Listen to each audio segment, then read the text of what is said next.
it's Natalie. I am here doing this video recording for the book You Were Born Rich by Bob Proctor. So we were reading chapter 1 lately, and I want to share what I learned from this book with you, since I know this is going to help you in your mindset about money and help you in your life and in your business as well. So at the beginning of the book, You Were Born Rich by Bob Proctor, the first chapter is called Me and Money.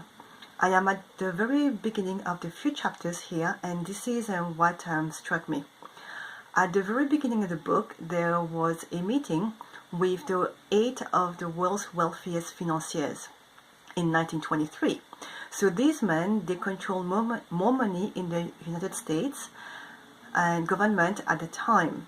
So they included the president of the largest independent steel company, the president of the largest gas company, the greatest wheat speculator, the president of the New York Stock Exchange, a member of the president's cabinet, the greatest bear on Wall Street, the head of the world's greatest monopoly, and the president of the Bank of International Settlement.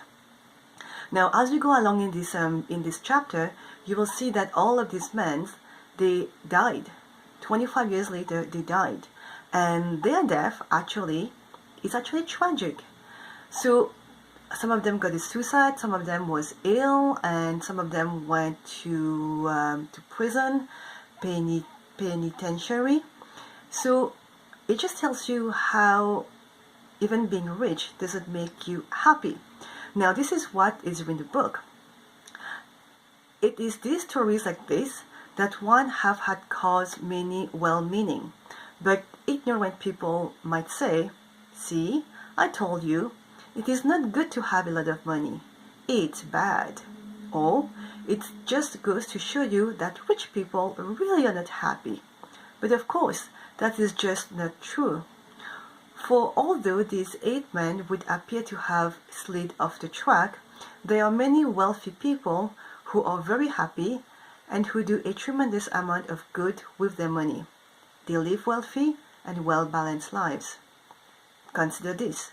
Money will have a greater influence on your life than any other commodity you can think of. Now, this is really important because many people think that those people who died, they were rich, but they were not happy. Well, this happened with these people, and they might have slid off the track, like Bob Proctor says, but there are many wealthy people who are very happy, and they have a tremendous amount of money that they do a goodwill for, and they live very healthily, well-balanced lives. And also, he wrote about that money is important, because some people think that money is not important. For me, I think money is very important, and it is actually very important in your life. And he also shared that money is a servant. Now, he says in the book here that money is a servant and you are the master. So you, someone who is listening to this, you are actually the master of money, not the other way around. Because like he mentions, be careful not to reverse the equation, because many people of high intelligence have already done so, to their great detriment.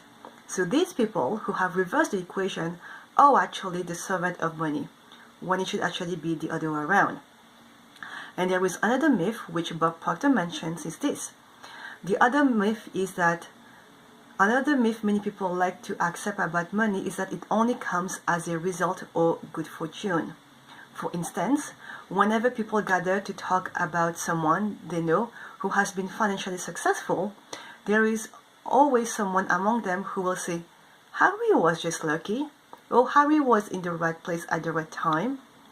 But I want to assure you in the same times that although luck obviously plays some part in the financial success, it is never sufficient in and of itself. Money is an effect, and it must always be earned. Believe me, there are no free rides in this life, and the only people who are making money the easy way either work in the mint or are in their way to jail, and if they have not already arrived there. Therefore, always bear in mind, that while good fortune is a factor in financial success, it must always, always be coupled with effort and hard work. And I totally agree with that. The other lesson that he also talked about is that money must circulate. And I totally agree. In this story here, there's a chapter that he talks about someone named Mr. Chapman who died, and he was very old. And when people went to his house when he died, they discovered that he had $100,000 in old bills packed in boxes throughout the house. Now the question is, why would an individual worth well over $100,000 choose to keep all this money stashed away in old boxes throughout the house? Now, what Bob Proctor says here is, although that he was very young at this time, when he saw this, he was asking himself this very question. So, because Mr. Chapman, the gentleman who passed away with $100,000 all over his house in cash, he could have used his money for investments, for his enjoyment, or he could have just deposited in the bank account and earn interest on it.